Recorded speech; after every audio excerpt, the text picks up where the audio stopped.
Okay, here we go. Chicka. Yeah. Kill Bill and Rev. We don't suck. Ooh.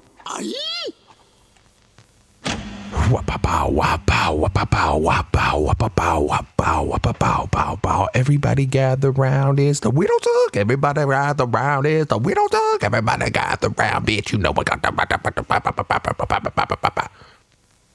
Damn. Welcome back to the We Don't Suck podcast, episode 53. 53, yeah, 53. Damn, dude, these Los Angeles skies are beating down upon my furrowed brow. This Japanese breeze tickles my cheeks just right. Damn, dude, I can't believe you're all the way in Japan and I'm all the way in Los Angeles right now. And we're not role-playing it at all. That is happening. This isn't pre-recorded in our normal podcast setting. I am in Japan right now. Just ran into the emperor. Hey, my dude. Is that was that the Emperor talking or you? Sorry. No, that's me. That's me greeting him. Hey, my dude. Oh, okay, cool. Yeah, I'm in sunny Los Angeles. Oh, is that none other than Steven Spielberg? Hey, Bill, I'm Steven Spielberg. Yeah, Louis. That's really good, dude. I can't believe you ran into Steven Spielberg. High five, Steven Spielberg. Yeah, that's right. I did Jaws. That's tight. Damn, yeah, that's cool, dude. Now get out of my house. Damn, dude. I can't believe me walking around LA has been so fruitful. I just bumped into Steven Spielberg and we didn't exchange numbers. I just bumped into Inosuke from Demon Slayer. How you doing, Inosuke? Yamera. Nice, dude. Sick. Awesome. Good times. Sick, good bro. vibes. Sick.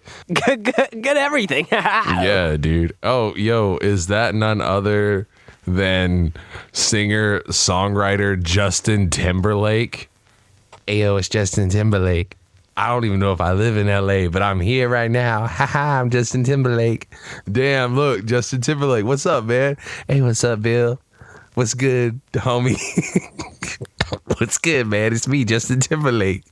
Damn, Justin Timberlake. We keep saying each other's names a lot. It's real weird, huh?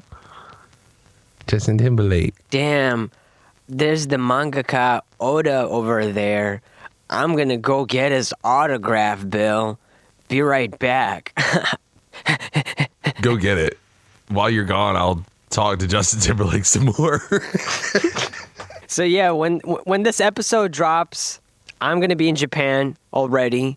Bill's gonna be in LA already, and I think the subsequent episode, the episode next week, well, you'll still be in LA, or maybe you'll be back. I'll be back. Yeah. I'm not gonna be there for a full 2 weeks. I'll just be there for like 10 days. No. I'll still be in Japan, but we were obviously pre-recording this on the off chance that our circumstances, like both time-wise, equipment-wise, and everything don't align, and we just can't record later. So we're just doing it in advance. Yeah.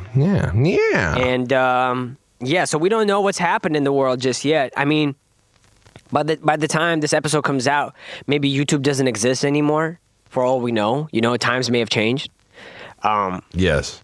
I'm just saying, maybe like a big tornado may have pummeled Bill in LA. A hurricane Pummeled Bill. What's the difference? Hold on. This is real off topic. What's the difference between a typhoon and a hurricane? Dude. I'm gonna Google it. Easy. Wait, try to guess before you Google it. I always thought it was like, maybe it was just like a regional name. Yeah, that's why I thought it was too. Oh, hold on.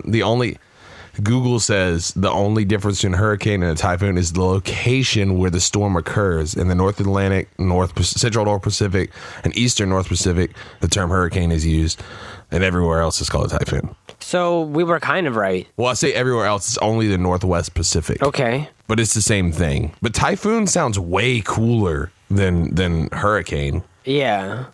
Typhoon does sound pretty cool. I don't know, man. Hurricane sounds pretty cool too. You remember Hurricane Chris? I was about to bring up Hurricane Chris, but think about this: instead of Hurricane Chris, Typhoon Christopher. Typhoon Christopher is just the stronger version of Hurricane Chris. I don't know, man. It's just a different region. And instead of a baby, he's like, hey baby, hey baby, Hey, baby. Hey, baby. Hey, baby. hey baby. Sounds like Wario talking like, hey baby, Wario kill Mario, hey baby. I wonder what he's doing these days. Wario? Oh, Hurricane Chris. Yeah, dude. Wario. They're probably doing the exact same thing. Wario and Hurricane Chris are probably doing the same shit right now. No, not true. Wario is probably like, competing in a swimming contest against Dr. Eggman or Robotnik or whatever. Eggman. Eggman. Eggman. Robotnik.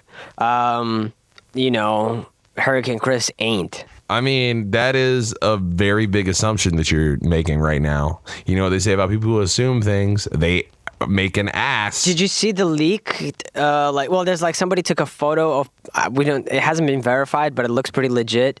Of like a billboard or like an advertisement of the updated Sonic character? Nah, man, I haven't seen it. I'm about to Google it as we speak. I'm Googling a lot. I mean, by the time this episode's come out, it would have already been confirmed. Maybe more information would have come out. My understanding is the movie comes out about 4 months from now. So we're probably going to get either an updated trailer. I don't know why we wouldn't. Unless it's just a little too expensive. No, why wouldn't they? No, they would probably make another trailer, yeah.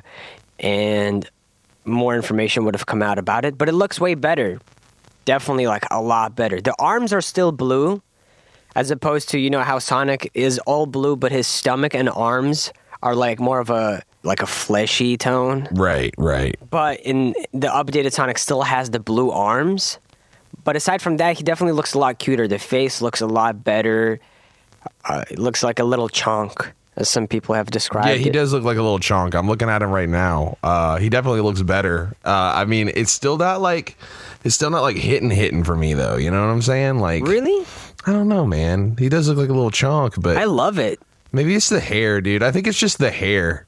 Like the way the hair looks I'm just used to like, okay, I have this whole thing of like, especially in anime and like just Japanese characters in general, like little fuzzy things. Like when I see Pikachu, right? Mm-hmm. I don't think of him as like feeling the same way like a dog would feel. Gotcha. I think of him like a super short haired dog. Like that's how I've always like, you know what I mean? Like super fuzzy but close. Like, have you seen Detective Pikachu? I've not actually seen Detective Pikachu. Wow. I know. I wanted to see it, but it was out of theaters by the time that I was like getting around to see it. You see what I'm saying? Yeah. But like I think they did a pretty good job on it on Detective Pikachu. But even then, I kept thinking that the hair was like shorter.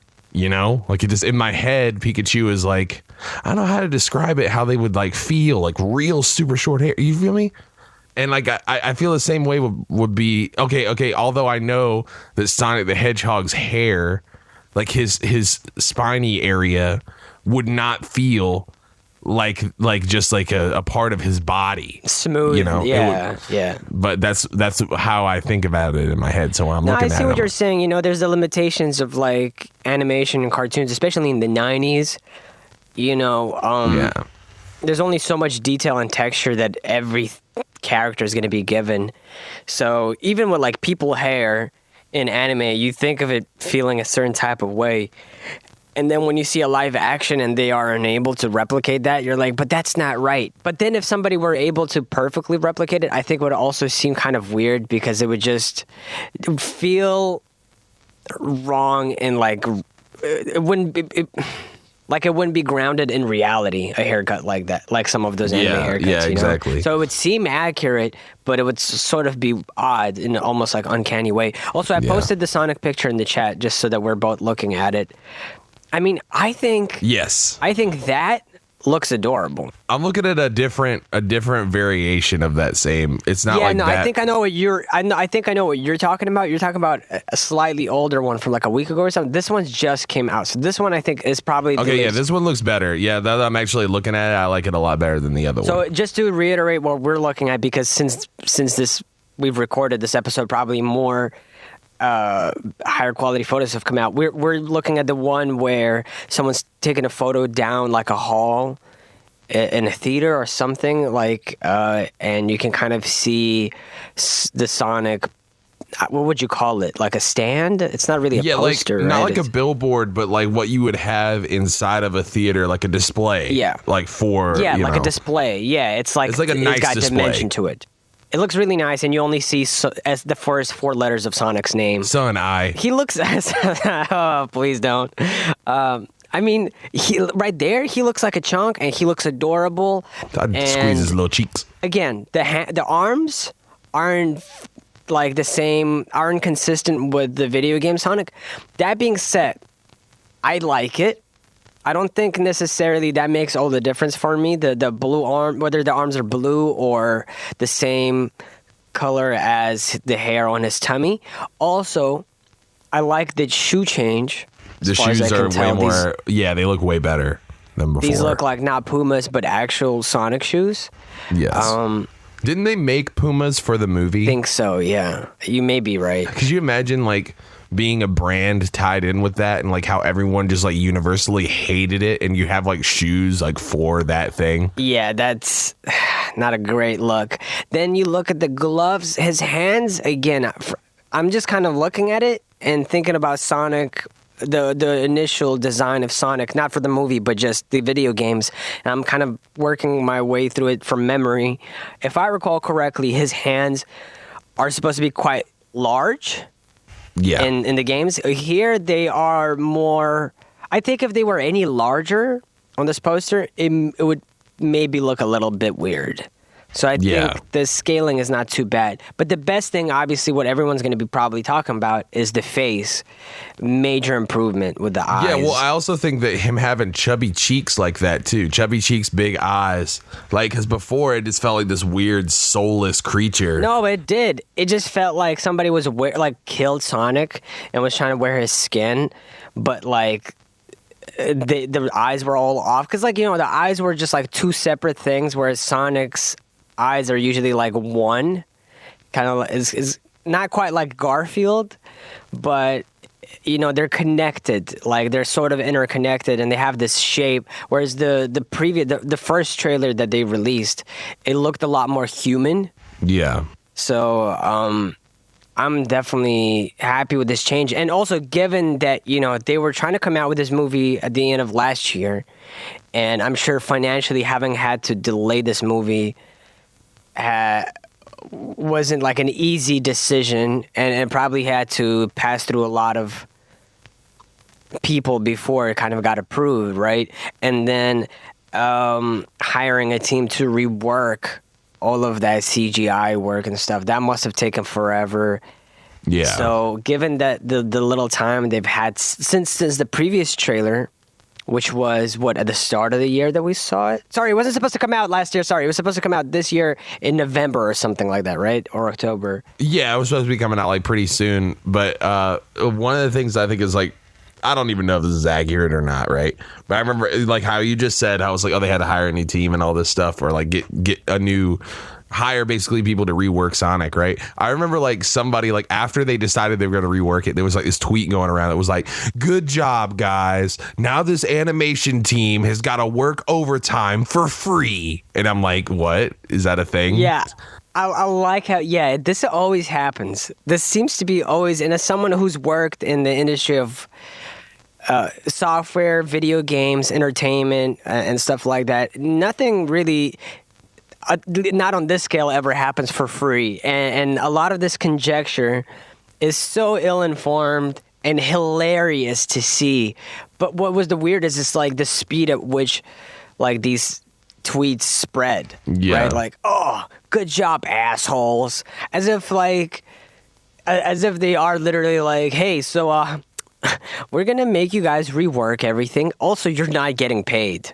Also, you're not going home. You're just going to be doing it. Like, where do they get all this information? You know what I mean? Yeah. I don't know. It's just, like, I don't understand. It's like, what do they want? Okay, it's like, people aren't going to be happy if the movie comes out and it's shitty. It looks bad. You know? Am I going to go see the Sonic movie, even with the new design? I don't know. Probably not. But... I will. Well, I probably will go see it, honestly. And I would appreciate, especially because they have they have Jim Carrey. Yeah, it might be a terrible movie, right? Oh, it's gonna suck. And that's fine. I mean, we thought the Pikachu movie. I mean, I don't know about you, but initially when I didn't think the Pikachu movie was gonna suck. I thought that shit was gonna slap. I thought it was gonna suck. I thought it was gonna suck because I'm like, oh my god, they're going for like this Deadpool type of humor. You know, my thoughts on Marvel movies is not the same as like the majority of people's. And again, I'm not even sure if Deadpool qualifies as a Marvel movie, but I put that humor type in a very similar box, just more quote unquote R-rated. But I just didn't want like, oh, okay, all this like this new blockbuster American type of humor to be infiltrating this thing that I love. It's gonna be bad. Live action Pokemon sounds like a bad idea. Went to see it, and I liked it a lot. I had a good time. Did I agree with everything I saw? And I was like, that aligns with my expectations? No, but it seemed like there was a lot of love put into it. Yeah. That it was a realization of other people's visions of it, and that's fine. Not everything has to be catered to the way I think of things. And it was done well. And actually, the humor and everything they put in there worked well in the context of it being a Pokemon world. Otherwise, it would have been taking itself too seriously, right?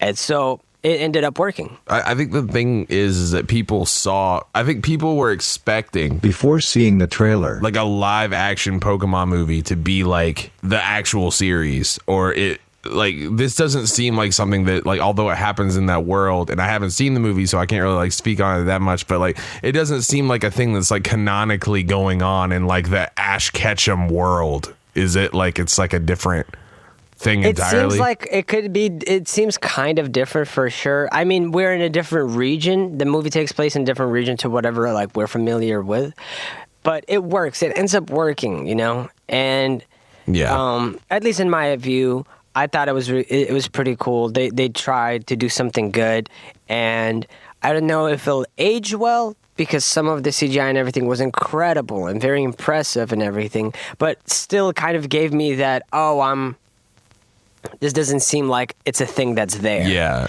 And again, the CGI was incredible. It was incredible, but still there's something, I'm not an expert. There were certain moments where I was like, oh, this is like added. This is edited. This is inserted afterwards, which is fine. It's just, my own 2 cents. And then, then I also watched, obviously, the Dragon Ball live action movie when it first came out. I was about to bring that Evolution. shit up, man. I was about to bring that up because, like, fucking, I was going to say that if I would have been real upset if it was like a Pokemon movie that tried to take itself as seriously or like be like a serious Pokemon movie that was live action and ended up being like Dragon Ball Evolution. You know what I mean? Yeah. And then, but Dragon Ball Evolution, I really enjoyed. I also watched it in theaters, and I it was hated great that one because I hated Evolution so much. Well, nobody liked it, duh. But I really enjoyed watching it. I watched it in theaters, and everybody, unanimously, everybody who was in that theater were clearly huge Dragon Ball Z fans, right? Or just Dragon Ball fans in general. So every time something happened, we all collectively laughed at how stupid, like, that's this character? That's Yamcha? And like, people would just like yell things out. It felt like an experience, like, yeah, like a shared, like the whole, like we were all one in there. We didn't know each other, but we all liked the same things, and we all felt offended in the same ways.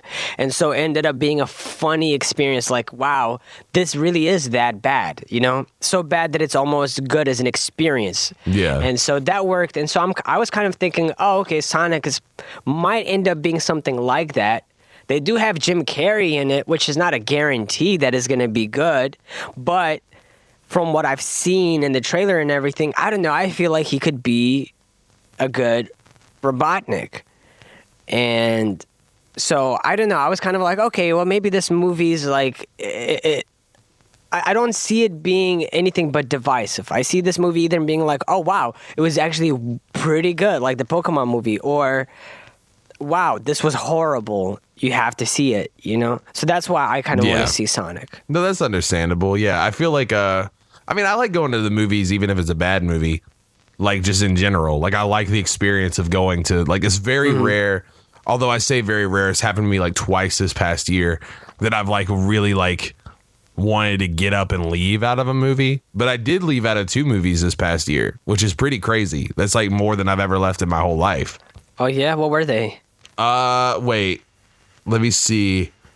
Did I actually get up and leave out of one of them? One of them I wanted to, but I didn't. But one of them was Pet Sematary.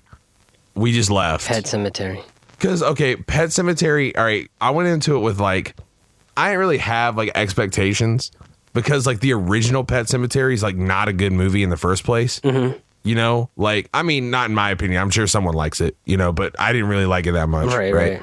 And I already knew what was going to happen, right? But, like, there's just so many moments where, like, okay, I like horror movies that even if they're dark, like, are a little more like subtle, and this one's just like not, and it's like it wasn't scary either. That was the problem. It was just like sad and gross. Like this is one part where instead of, I think it's a boy in the original, it's been a long time since I've seen it, that gets run over or killed, and then like, you know, the dad brings him back to life or whatever. Oh, it's a little girl this time, and like he brings her back to life. And it's like really depressing. Like the entirety of it is like super, super sad and depressing. And then like there's this like one part where he's like washing her hair, like they're in the tub together and he's washing her hair. And then like he sees like the staples that were like put in, like stitches and staples that were put in the back of her head to like keep her like face like on there and stuff, you know? Mm-hmm. And it's just like, so like, it's like a father seeing his like little girl in that state. And I'm just like, wow, this is not good. Like, I don't want, this isn't making me feel like, it's just like, it's not scary. It's just like, you just feel bad afterwards. Like I felt depressed after watching that movie in like the bad way. Like it wasn't like I was looking back at it like, oh, this was a good experience. And so we just like, we got through like maybe like 80% of the movie. And I looked at my girl and we were just like, yo, we about to dip. Like I can't do this. But yeah, I see. Do you remember what the other movie was? Oh, no, actually, I say I was going to walk out just because it was stressing me out so much. It was a good movie. Midsummer is a really, it was really good. But I almost left at some points because I was just like, I had like just anxiety. I haven't seen it yet, so don't spoil me. Yeah, don't spoil it for me. But I won't. Yeah, I won't. Because you were recommending that one to me, and I definitely No, you should definitely watch that. It's a really good movie. It's a stressful watch, but it's like, it will be right up your alley. Like you would really like it. But okay, yeah, I look forward to that for sure. Yeah, like it's just a really stressful watch, and I was like already anxious about some other stuff that was going on in my life like at the time. Like 20 minutes in, I was about to just like get up, and then like I realized my girl really wanted to watch the movie because I was all like wanting to go watch a comedy that day. Mm-hmm. I was like, let's go watch this comedy. She's like, no, this would be good, and I'm glad I stayed.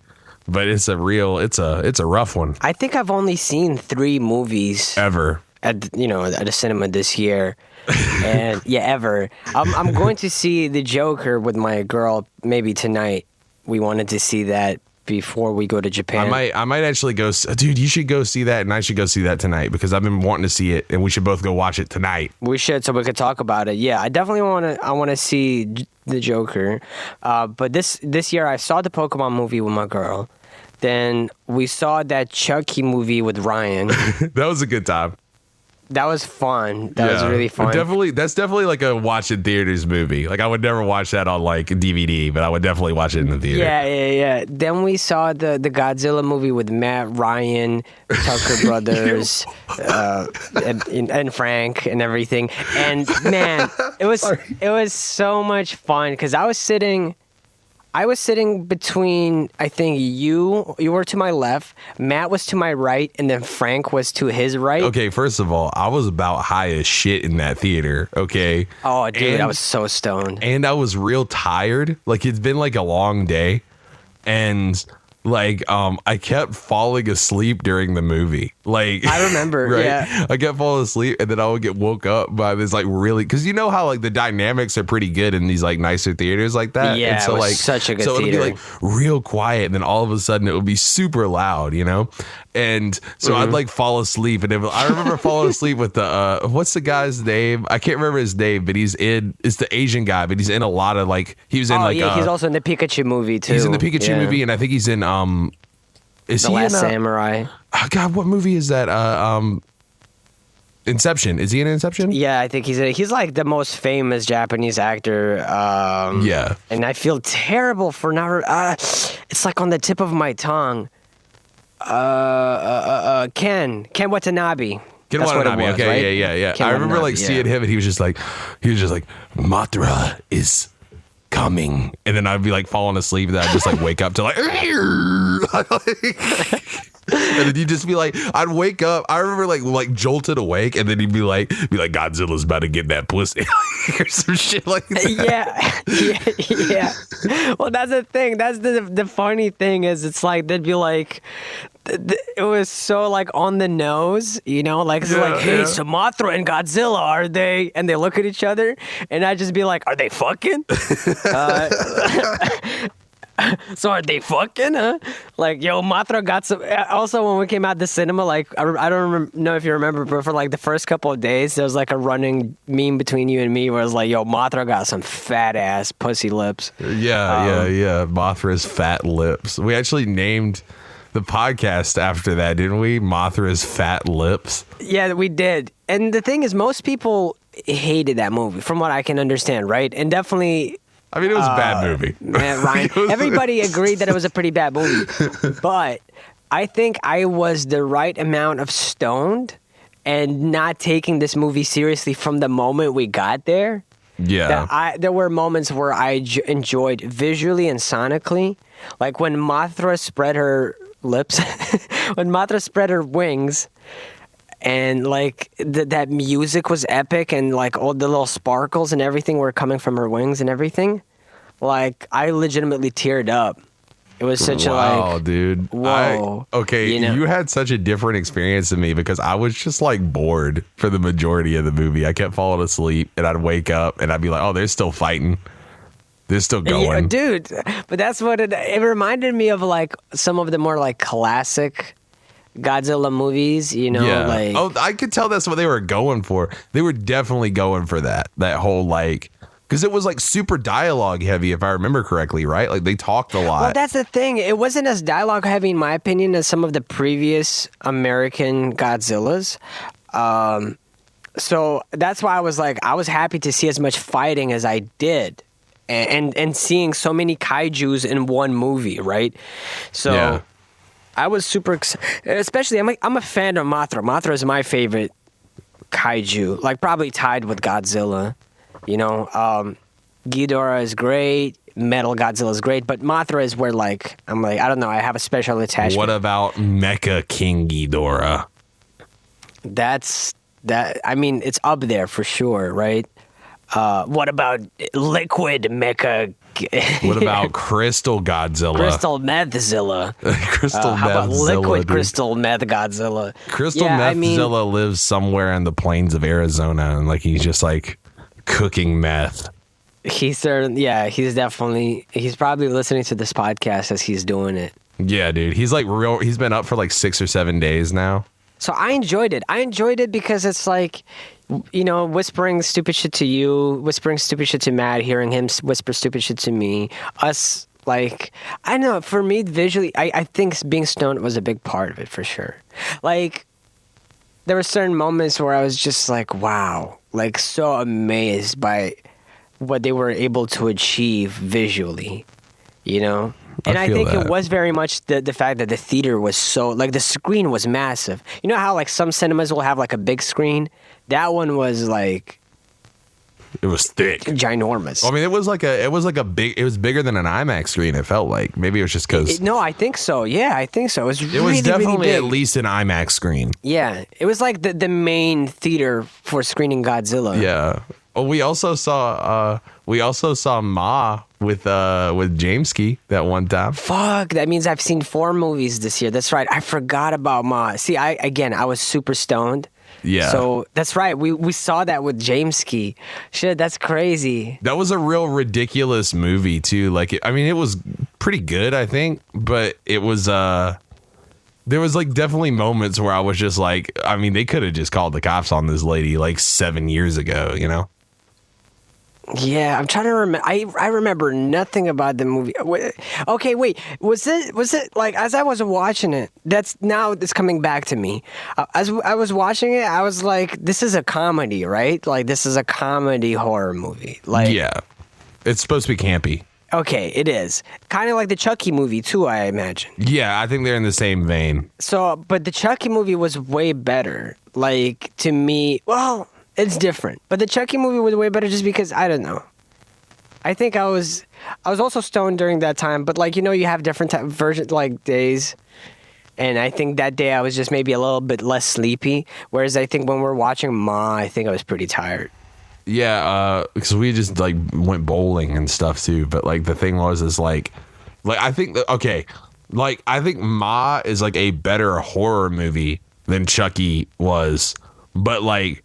Chucky was just like not trying to be a good movie at all. Like it was just kind of like it was like the old ones. It was supposed to be like silly almost. Like it was like this, yeah. So it reminded me of like a certain time in my life that like people don't really do anymore. Like where it was like the horror movies that were like real campy on purpose, and it was like part of the experience was like it was like watching a comedy, but just because of how bad it was, Exactly. And I feel the same way about like. A lot of the old, especially like Chucky, like the Bride of Chucky, and like all these ones that were just so over the top, stupid. You know what I mean?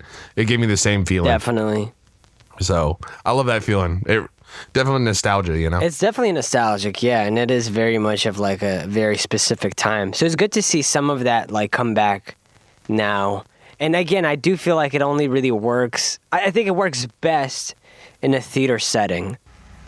And yeah, definitely. I think horror movies are like designed for theaters because like audio is such a big part of it. I think like jump scares are actually scary. Even though I'm not a huge fan of jump scares, they're way scarier if you're like actually made to jump, That's true, but I do feel like certain eerie stuff you can make it work if you have like a good setup at home. You have a big screen, you have a subwoofer, and a surround system or a really good sound bar or something. You can make it work, right? But for like those campy ones, I think it's the shared experience is what makes it better. It's the fact that you're not just watching it alone or with a friend. It's that it's like a theater packed with people. So everyone laughs around the same time and stuff. And it's it starts to feel like a communal experience almost. All the we went and saw the like in high school, we went and saw we went to every Paranormal Activity midnight release. Uh-huh. Those were like some of the most fun theater experiences I've ever had, just because it was like packed in there. It was midnight, so it made it a little bit creepier. It's different, like because it's like the theater is normally closed. Yeah, it's normally closing around that time, so it's like. You go there, and then like one of the things that was the scariest about it, although those movies aren't super scary, it's scarier with a lot of people, especially when everyone's like really into it. Everyone will scream and stuff, And then like we would take this long road called Featherbed, right? Like this long stretch of road from because we would go to Somerville, and so we take this long ass stretch of road, and it's like, have you ever seen the movie Jeepers Creepers 2, the one where they're like on the bus? No, I haven't. Okay, it's a classic, man. But yeah, like they're on the bus and they're like driving down and it breaks down, and there's this like creature in the cornfields that like is like stalking them or whatever. Well, there's like just cornfields, just like you go down this long road, there's no lighting and cornfields, and it's like this really old janky road, but it's the fastest way to get from like Somerville to like where we were going, right? We would take that road back every time, even though there's like another road that's like more well lit and stuff, but it was like freakier because like we would like kind of spooked ourselves out a little bit. And then we'd take that road and it would always be like super scary. And I remember one time like we saw like a deer on the side of the road, and I remember just like being like so on edge just from watching those movies. And seeing a deer, and I was like, oh my God, it's a demon. Yeah. You know what I'm saying? Like, that's like my first thought was like, it's like, you're like spooked out when your first thought is it's a demon. You know what I mean? Like, that's how you know the movie worked. Yeah. So it was like, that was part of the ritual. We would always take that spooky ass road coming back home from those. So, Sick. Cornfields are just generally creepy. Facts. I mean, they've got a vibe about them. They have like I don't know if it's Children of the Corn made that, like just instilled that in all of us or something. But like I do have this, like, although like they're pretty, that's what's creepy about them, is like cornfields are kind of pretty, but then like at night they be kind of not so pretty. I think it's the element of like, well, you don't know if there's somebody there or not, you know, because the obstructive nature of the corn growing in a cornfield is what kind of allows your imagination to run wild in the first place. I love that. So love that for us. I do love that. Hey, speaking of loving things, Bill, I think it's time for an ad read. An ad read. All right, buddy. What do you have for us this time? This week? Okay, so here's the question for you, buddy. Have you ever had a bus that broke down right next to a cornfield? Yeah. You have. All the time. All the time. It happens to me daily, actually. I have a real problem with my... It's an epidemic of sorts. Yeah. Well, and you're afraid that there's a demon lurking for you that's going to come out and then take your eyes and eat them, or whatever happened in that movie? Not really, but yes. Okay, well, it's there. You know, it's there whether you know it or not, buddy. You know, whether you believe or not, it's lurking. Whether you fear it or not, it's there, and it's about there. to do it. I've seen it. I shook hands with it. Yeah, there's an asterisk by I've seen it, and it's just like I've read about someone who watched it in a movie once. Okay, so, but you're afraid also. You've got a shit real bad. Perhaps. Fear not, Mind Schmetterling. There's a product for you. That's right. It's a shovel that you can use to dig a hole to shit in. And also hide. This is a good product that I would invest in. What's it called? Let's talk about the technology behind. Oh, it's called the shovel that you can use to hide and also shit in. Yeah. Would you like to go on and talk about the technology behind this product, buddy? This ad is stupid, so I'm skipping it. Like a naked chimp's arms. This is what like a hairless chimp. Like corded steel. Speaking of 10 out of 10, Bill, let's talk about EXOASIS. EXOASIS. Dom DeMarco. Put in water park sound effects and dolphins gleefully screaming in pain. Don't worry, I actually don't have any of those sound effects on hand, but I can make them myself. Okay. Check it out. Bills. Yay, we're at a water park. The water park. EXOASIS, yay. That's really good. Bill, let's talk about EXOASIS. Dude, let's talk about EXOASIS. What is it? Damn, bitch. We're throwing a show. And by we, I mean myself, Rav, Square, Frank Jav C, Love Sad Kid, No One Important of and more, and also Square of and more doing a set together. What? So yeah, we're throwing a show. It's going to be another EXO show. We threw one earlier this year. It was EXOmania. And now we're throwing another special one, EXOASIS. And, you know, again, all the friends are back. The homies are back. Frank Jav C, Love Sad Kid, myself, and Bill. And now we'll have more people. We'll have No One Important of and more. And Square. We've never shared the stage with Square, the three of us together at the same time. I've never actually performed with Square. Bill has had the pleasure of performing with him at MagFest a few years ago. So this is going to be a very exciting moment. Okay, if you guys know us and how we do shows, we don't just go like, okay, let's go and rap on stage, pick up a microphone. These are events, like a festival, you know? And this one's no different. We're here to make memories. It's going to take place in Austin, Texas at the Scratch House venue on the 28th of December. So right before the year ends, let's all come together, make some fucking dope memories. It's called EXOASIS because it is going to be water themed, summer themed. Think water park, beachside, swimming pool. We're going to have, man, I'm going I'm gonna have floaties around my arms. I'm gonna have fucking goggles around my neck. I'm gonna have swimming trunks. I'm gonna really be there, and we're gonna have a pool. We're gonna have a pool. I don't care what nobody says. We're gonna get a pool. We're gonna figure out. We're gonna get a goddamn pool. This is gonna be goddamn motherfucking pool. This is gonna be something really special. EXOASIS, it's very rare for Bill Square and myself to be in the same place at the same time and to share this stage together. Matter of fact, this is the first time we're all going to be in the same place together. We're going to be able to perform songs that we ordinarily do not perform, Bill and I. So, like, Bill and Square songs, Square songs that I've worked with him on, Bill, Rav and Square songs, and of course, this will be our first show since the release of Solar Flare, so it will be our first time performing songs off of Solar Flare.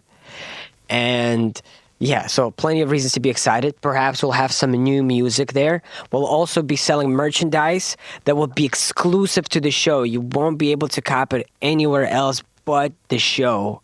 So I'm really stoked about that. And of course, we're going to have a meet and greet. Of course, it's going to be a night to remember. I look at every one of the shows that we've done as like something that's really just engraved in my brain. I look back at Exomania. I look back at the barbershop show. I look at these moments and I'm like, okay, we set out with doing something special, with the goal of making something special. We accomplished it because they're there. Those memories will never leave my head. Right. And I can't wait for this to be another one of these moments. I'm fucking stoked. I'm so excited. The tickets are on sale now. Put the link in the description, you hoe. If I forget to put the link in the description, or if you guys are listening to this on iTunes or Spotify, then go on my Instagram at exo_rav, and the link is in my bio. Alternatively, go on Bill's Instagram at IamKillBill, and I believe the link is also in his bio. The link is also in our pinned tweets on Twitter at the moment. I mean, if you're listening to this months from now, none of this applies anymore. None of this matters if you're in the future. Yes, and none of this matters if the tickets have already sold out. So cop them while you still can. The summertime passes, and come through. We've seen a lot of people saying that they're flying out. I think I've seen someone say they might fly out from Ireland or England. That's crazy. I mean, that's what I'm doing. Somebody talked about coming from Ireland. I know confirmed someone is coming from like Oklahoma driving down. Mm-hmm. Someone's coming from Utah. They're flying. Somebody said they were coming from somewhere else, like on the East Coast. I was like, damn, everybody's coming out. So that'll be real sick. I've seen some Midwest people saying that they're coming for this. And of course, we've got some West Coast people. I mean, Sad Kid and Frank are both coming from LA for the show. So we appreciate them for coming through and doing this with us again, because this is something special. And you motherfuckers better be there, because if you're not, what is you doing, baby? Oh, it's all ages as well. Yep. All ages. Bring your 1-year-old. So just like the last show, it is all ages. We try to pick our venues and strike deals in a way that allows for all ages. So yeah, don't be discouraged by thinking like, oh, do I have to be 18 plus or 21 plus? No, just you're 17, but you really want to come to the show. Come through.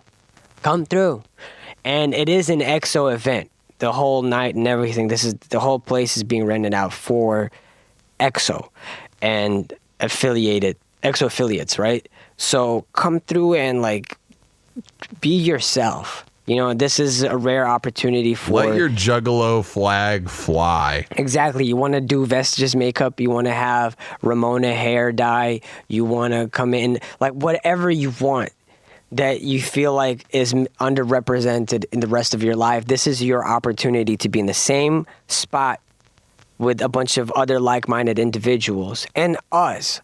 And there's no judgment. It's just all about, like, again, making memories. Y'all know us.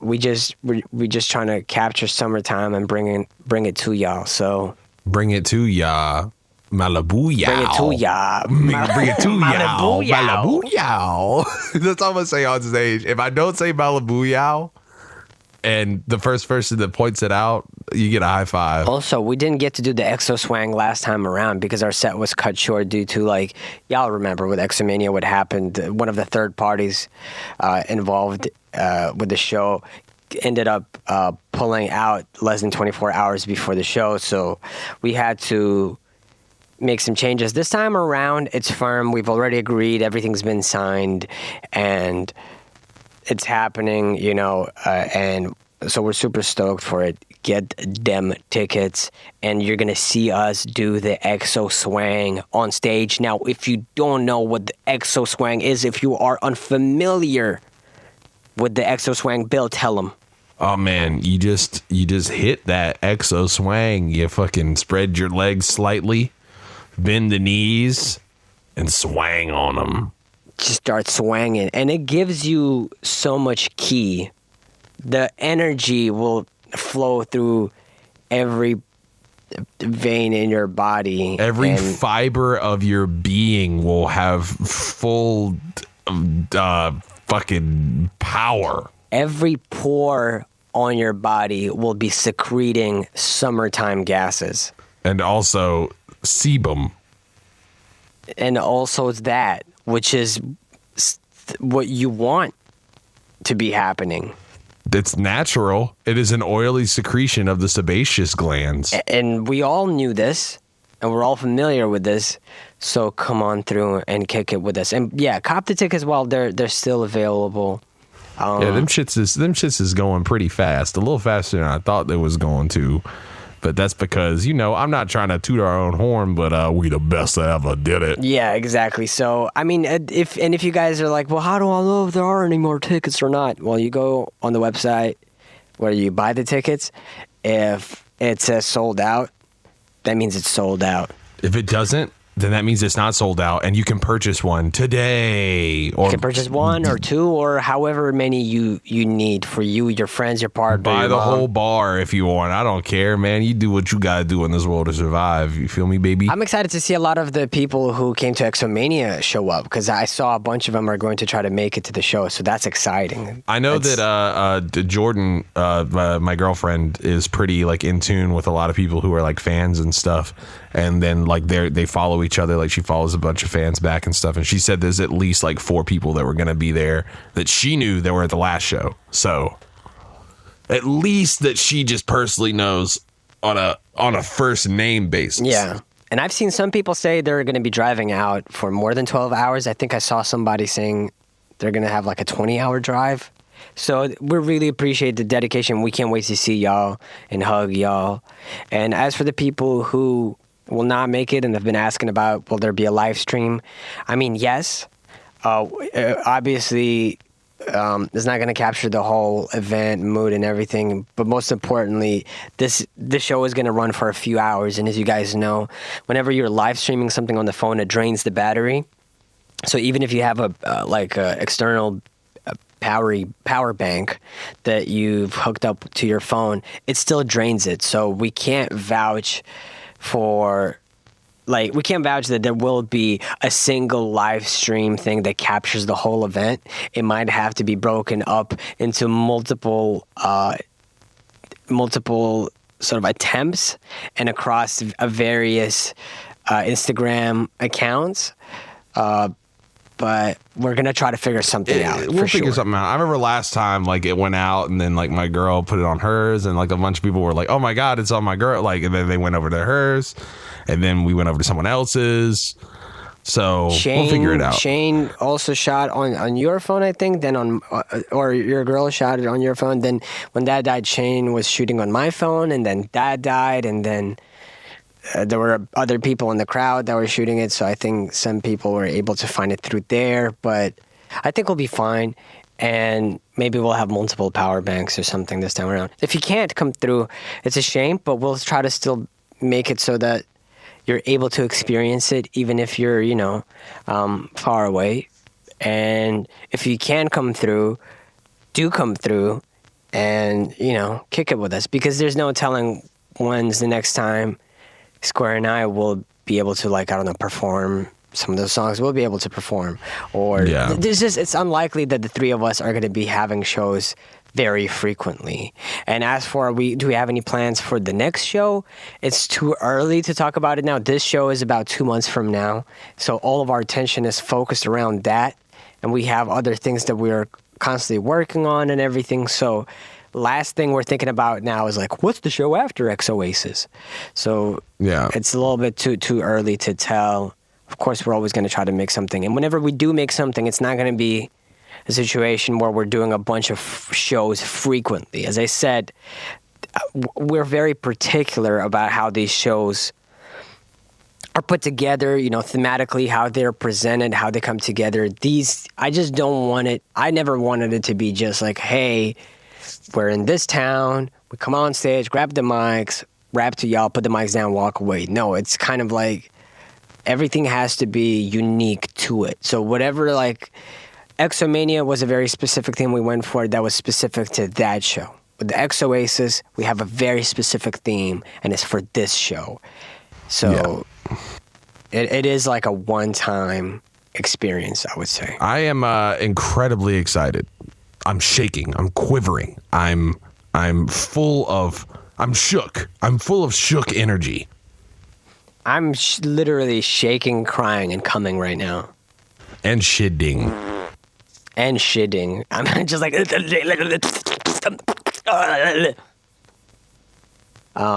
and crying as well. I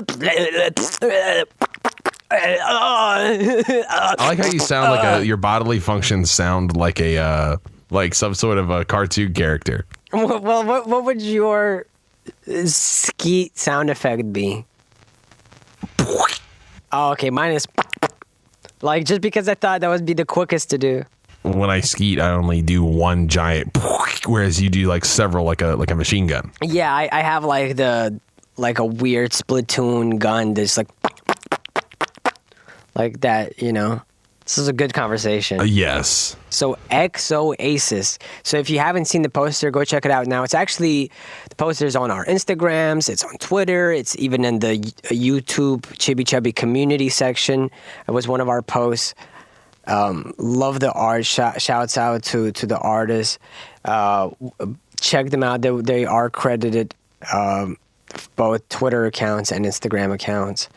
And just super fucking... I guess I'm really repeating myself here, but it's because I've been thinking about it so much lately. I've been losing sleep thinking about how dope EXOASIS is going to be. Yeah, man. I've been losing sleep as well, but for different reasons. Right. It's the demons in the cornfields. There's a demon, the demon in the cornfield that's been stalking me for a while now, And you can't afford the 1-day shovel subscription fees, even though you're the one who invented the... I mean, yeah. It's pretty rough.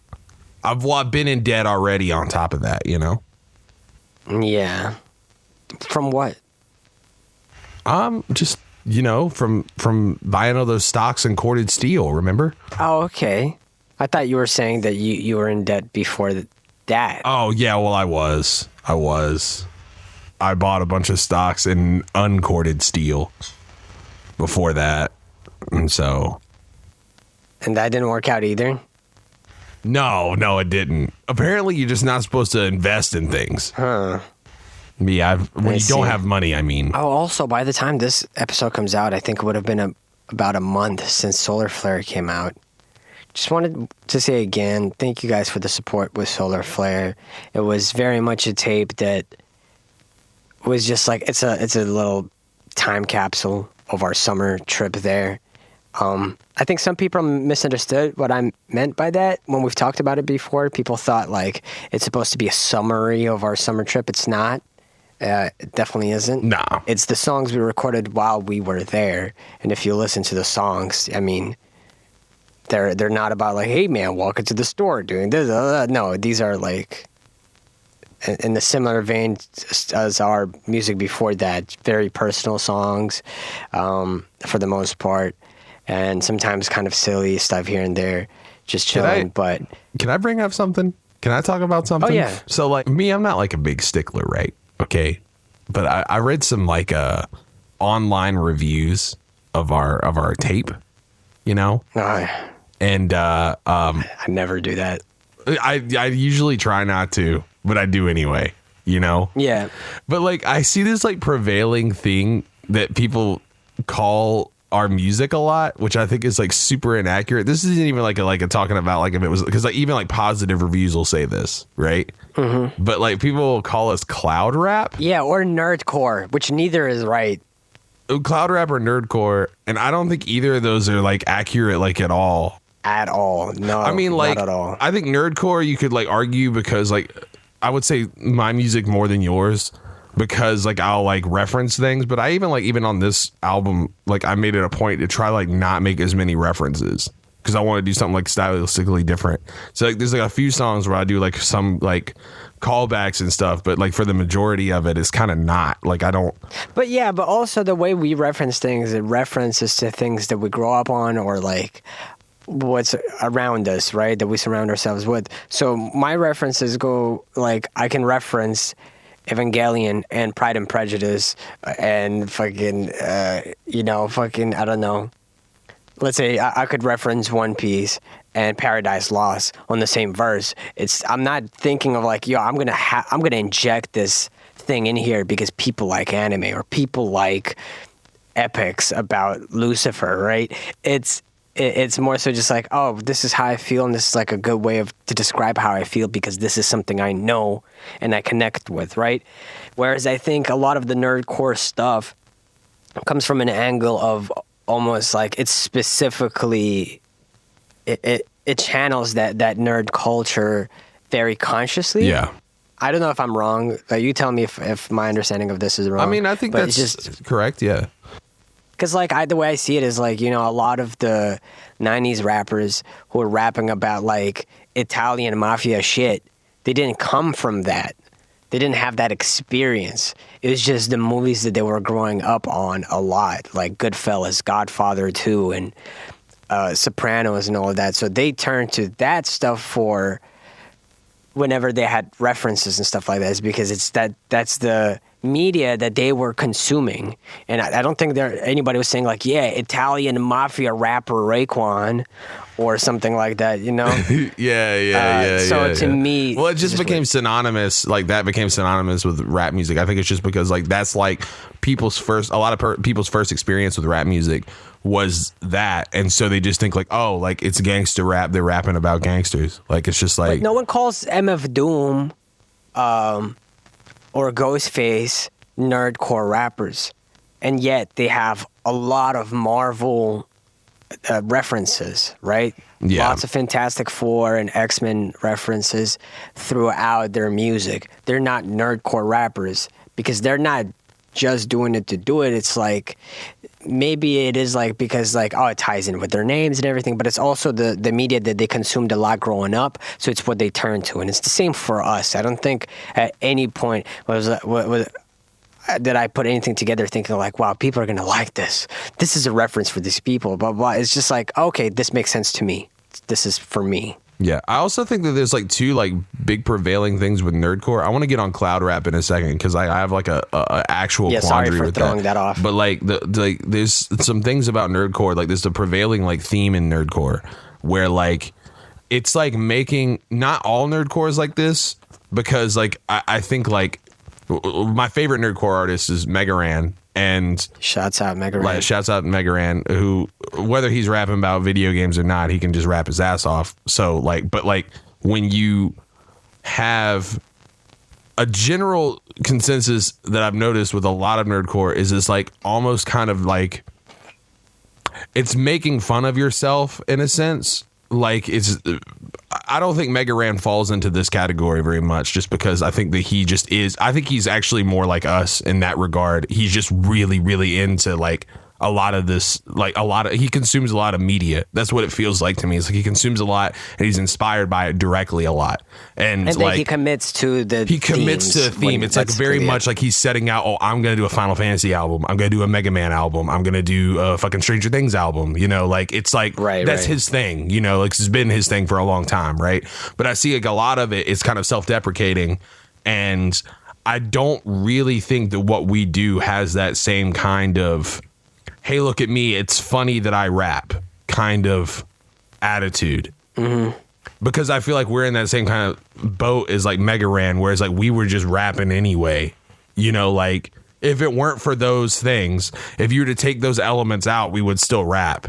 You know what I mean? Exactly. Like if I had never like read Scott Pilgrim in my life, I would have made something like Ramona. You know what I mean? Like, I think that is like the difference between like someone who like calls himself nerdcore on like a lot of times, like, I mean, that's not a slight to anyone. Like MC Frontalot is one of my favorite rappers ever, and he does that. You know, that's his bag. That's his thing. You know, he's like one of the dudes who like invented it. You know, I just don't think that we are that. It's a completely different idea when it comes to like making music, you know. But yeah, like about like cloud rap, the reason why that bothers me, because like one, we've never made cloud rap. Like if you were to say like dudes like Lil B or like ASAP Rocky or like Young Lean, like it seems to be, although I like all those dudes, like they're a different subgenre. But even to that end, I feel like I've made no music like personally that qualifies as cloud rap, and never did I intend to. Like I don't think sonically any of my music, people like with any understanding of these ridiculous subgenre names that people throw around anyway in the first place, if you at least have a good grasp of it, you would never say rap, cloud rap for sure. Like you listen to Vestiges or Beneath the Toxic Jungle, how do you hear cloud rap anywhere on those records? Yeah, I mean, I've seen people throw it around on New Moon, and I don't understand that, because like in my head, New Moon is like a traditional, like weird, it's a rap album. You know what I mean? Yeah, like to me, it feels like an underground rap album. Like it's not trying to be anything else. It's not trying to be like when I think of cloud rap, the first thing that comes to my head is Young Lean, and I've never made anything that sounds sort of like Young Lean to me. You know, I don't think that like there's like really any moments where we've made anything that's like of that. You know, kind of. I wonder if it's also visually that people look at the cover and maybe they have some weird associations. Because I've seen, I don't look for these things, but I see people talk about, like somebody was talking about Solar Flare, like channeling 90s anime, and they're like, and look at the cover, you know, they're like, it's clearly the channel 90s. No, like, cover was supposed to be like channeling more. There's a specific Japanese artist who did 80s type of like neon pop, bedroom pop type of looking visuals, right? But then I wanted a cleaner version of that, something like the first Digimon movie or Summer Wars, you know, that like clean, really nice look. And if you listen to it, I don't think there are any anime samples on it. We're not going for like a VHS filtered, you know, gritty like 90s cassette tape sound. No, it's like it's a completely different thing. But I think people look at the cover and get an understanding of what they think. I think a lot of people just categorize things by covers now, which is kind of ridiculous. But I just want to hold on. I just want to throw this out there too. Like, I remember them saying something. Like somebody said something about like anime references, and like I know that we had some in the titles and stuff, and I know the last track is. Like, is entirely reference, is entirely like talking about like Ava, but like I was talking about, like I was looking through, do I have any anime references? Do I personally say anything about anime on like the entire? I don't think you do. I have an iCarly bar. You have an iCarly bar. What was the Frostbite? The first line off of Frostbite. What is that a reference to? I counted every promise that had melted in the snow on my fingertips. I started spouting digits. Is that what you're talking about?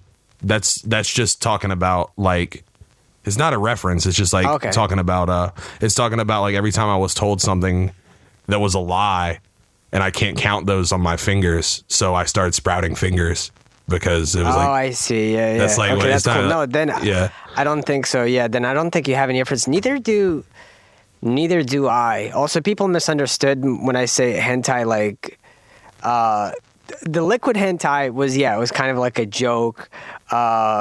It's, to me, it was more so a reference to liquid Game Grumps, where in the future you consume, they're like, you'd have to consume Game Grumps through liquid Game Grumps or whatever. So I imagine, like, this is that liquid version of what that makes you feel like, but an auditory form. And as for, like, the hentai line on the New Sun song, I was literally referring to hentai as like pervert, like saying a perverse mind or whatever. Yeah, right? yeah. I remember when I was like roasting you when you were recording that, because like I knew what you meant, but it sounds funny. Like I have a hentai brain. But I remember seeing something that they were just like, wow, Rav keeps talking about hentai, like we know what he's been doing, and it's like not really. Yeah, the whole point is like, on that, like I'm saying on that Tribe Called Quest type.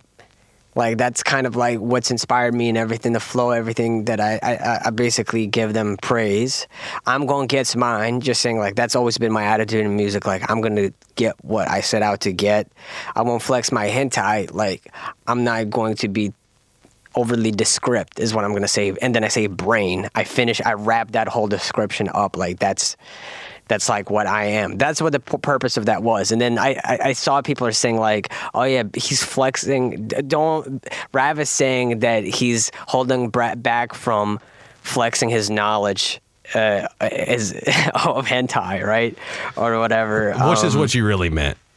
Which is, maybe on a subconscious level, which is, unfortunately, I must disappoint my listeners not much. I don't know much, I would say.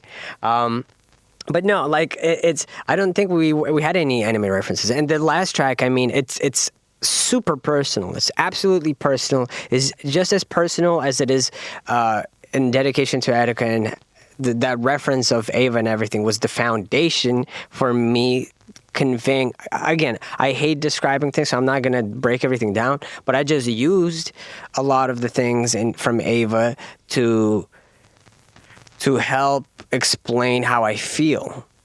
I used it as a medium. The reference was sort of like an expression. And that's really it. So I don't understand why anyone would listen to that and say like, oh yeah, anime rap, fucking, whatchamacallit, cloud rap is absolutely wrong. That one makes no sense. Nerdcore makes as much sense as saying horrorcore, honestly, on a record like this. And also lo-fi, people were saying, but I don't really think there was any really... Were there any lo-fi elements? I'm trying to think. I mean, okay, like the lo-fi means so many different things to different people. I think now just people think they associate jazzy rap beats. So Tribe Called Quest, Called Quest are lo-fi. If you were to play rap group. If you were to play like any old boom bap track in this middle of a lo-fi radio, a typical lo-fi radio playlist, they'd be like, wow, who is this? It would be the same exact. It's the same music. It's just gentrified boom bap. Like if we're gonna be real about it, it's just to me like Frostbite and Ava sound nothing like that, right? Yeah, but then again, like you could say that like Sunny Day sounds like that, or like that the first New Sun, like I don't know. I think that people just hear it and it's like it's definitely like in the same vein, but I don't think it's like, I just think people throw that around because it's like the catch-all for anything that sounds sort of like that, It's just weird when people use that term when we be rapping like on our projects that came out before lo-fi was like really a thing. Like the people were still making it. Like you had dudes like Beside You and Jax and like all these other people like Swam who had been making lo-fi before people called it lo-fi. No Mac. No Mac. Yeah. Like a bunch of dudes that like we were inspired by that was making that same music, but people didn't have a name for it. They just called it boom bap, or they would just call it beats. I don't even know. There wasn't even a descriptive term. Like you would just like hunt around on Bandcamp and find it, People that was like when people were trading tapes a lot. See that online? Mm-hmm. You don't see that quite as much anymore, but people would be trading their tapes of like beat tapes and stuff like that. And they'd be like, oh yeah, like I remember seeing on forums, I should be like, yeah, I got this Jax tape, or I got this fucking Beside You tape or whatever. Evie tape, and then they would like... It's so weird because we're looking at it as artists, so to us we're never I don't know. I wonder if you're a member of the audience, your interpretation of how we make music is like, oh, they sit down, they're like, let's make a lo-fi song and let's talk about anime on it. Like, it's just couldn't be further from the truth. We're just, we aren't the ones labeling and categorizing things and like thinking of a list of check marks to go through, you know, check boxes to go through. So to me, it's always been like, okay, I hear something that connects with me and the words start flowing and I have something personal to express or something that's been bothering me or something that I'm particularly happy about. Just that, and I sit there and I connect with it, I write it, that's it. So when it's done and then you put it out and then you see people are worrying about categorizing or talking about stuff like that, it's just, I guess, on the one hand, I should just not care because it is what it is. That's what consumers do. But on the other hand, it's so weird to me. I'm like, wow, it's not like, it's so weird to me that what they're thinking about and what I'm thinking about is so different. There's such a dissonance. I mean, there was just like, I kind of miss a time where there wasn't like a name for everything, when everything was just kind of its own thing. I mean, I'm sure there was a name for everything, but there was a time when people didn't care about it. Like, no, I remember a time when I used to just label things hip hop / rap. When I uploaded Hyperkinesis, I'm pretty sure I put lo-fi in there, and this was years before lo-fi existed. I just put it because there were low fidelity tracks on there, you know? Yeah. And so I don't know. So it is weird, I guess, that the divisions and genres and subgenres have just become a little bit more prominent. I think they probably existed for genres like metal, you know, for a while because people already discussed it online a lot, and there seemed to be so many like cliques within the metal community. Whereas with hip hop, there were cliques, and you know, people who listened to Def Jux probably didn't enjoy Puffy or Mace, but it was still all hip hop. It's just like, oh, that's more pop shit, or that's Puffy rap, or whatever, blah, blah, blah. But it was never, I don't know, it never felt like, man, okay, how are we going to separate what Cage is doing and what A$AP Rock are doing? Because it's different, you know? Yeah, it's different, but it's like, it's all hip hop, so nobody ever thought about it. It's like, oh, it's, the ethos was similar, it's just they're different people. So, of course, the music is going to be different. And so I think it's that, but again, I think maybe I shouldn't really... I try to remind myself that it's not so important to sit and think about other people's perception. It's just sometimes it's hard when it is kind of being thrown in your face to not at least consider it, because I'm seeing it every other day being tagged in something or commented. I usually don't see everybody's comments on everything, or I don't really read through DMs, but I will come across these things once in a while. And it just makes me think like, okay, it's hard for me to disconnect myself and think from the outside looking in, how do they reach those conclusions, right? And it's just sometimes I can't help but think about that. What do you do for yourself? Do you kind of place yourself in their shoes and think, oh, they're just looking at this way or that way, or like, do you rationalize it in your head, or do you not even think about it too much? I try not. There's sometimes. Okay, the thing is like, I seem like I'm annoyed sometimes, but I appreciate people like talking about us in general, like, but it is annoying when people like try to break things down into like. I understand like people like to categorize things and put them in boxes because that's just like how a lot of people's brains work. Like they want to put a thing that exists and categorize it in a way that it makes sense to them. And if it's something that's way outside of the box, they do the same thing they just call it experimental, you know? And I even think like that's not a very good word, because I think a lot of people who make experimental music aren't experimenting. They're just making music that they make. Exactly. So so you're right. So it's kind of like this weird, like, I get it. When people say it's experimental, they just mean like they can't put it in a box. Right. But it's not even like actually like accurate. You know, all experimental music, you can categorize anything by anything if you wanted to. Like you could be like, this is noise. This sounds like this. This sounds like that. It can be its own thing. But my problem is like when you do that, sometimes you get people who are like, okay, I think like a good example would be like Tech Nine back in the like late 90s, early 2000s, getting like lumped in with like juggalos. That was like a thing that happened. Not exactly sure, I guess, because he went on tour with them or something. I don't know. Well, also he was doing face paint and stuff before he even started being associated directly with that community. He was wild and different and from the Midwest. Yeah.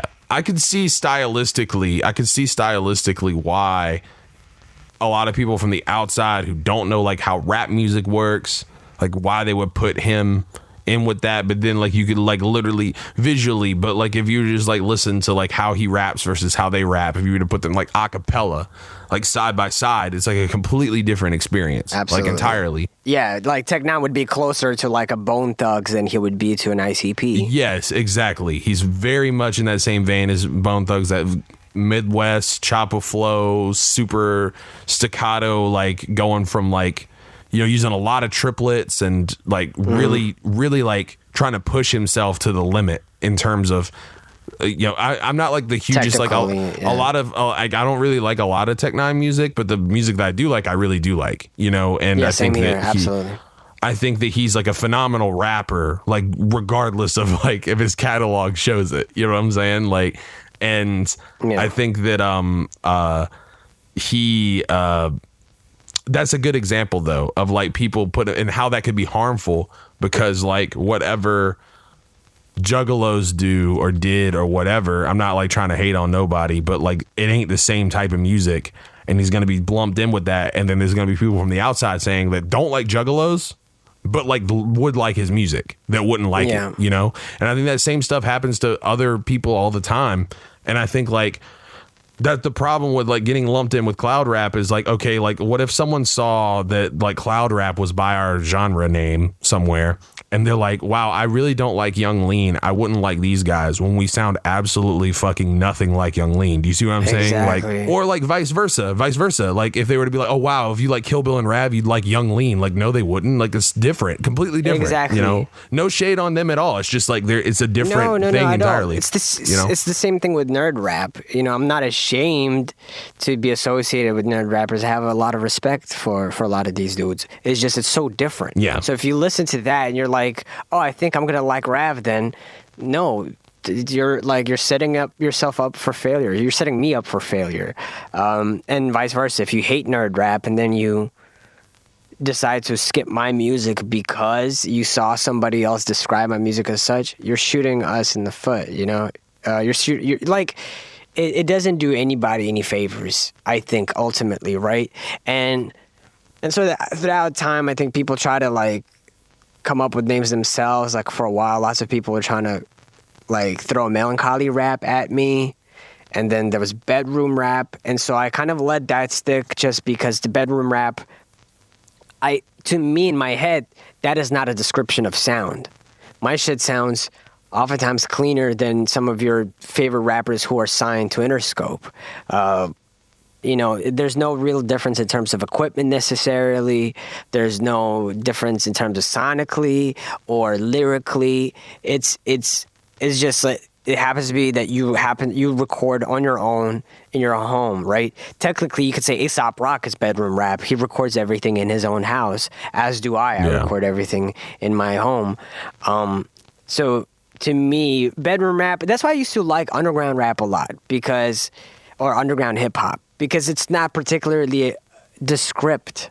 It's really open-ended, you know? You could have spoken poetry type underground rap, but then you could have fucking, you know, crazy, like really crazy, super, like, I don't know, violent type of shit that's also underground rap, or something anti-government that's super, like, you know, super, again, I don't know. I guess what I'm trying to say is, like, you can have such different stuff and it all be underground rap, and I liked it because it just meant, like, okay, it's like, it's not big, it's kind of under the radar type of thing. And so bedroom rap to me has become that, the internet's version of that almost. And because technically, I guess underground doesn't make sense as a term anymore. I don't know if it does. I agree. And you know what I think, dude? What is it? I think you need to suck my dick.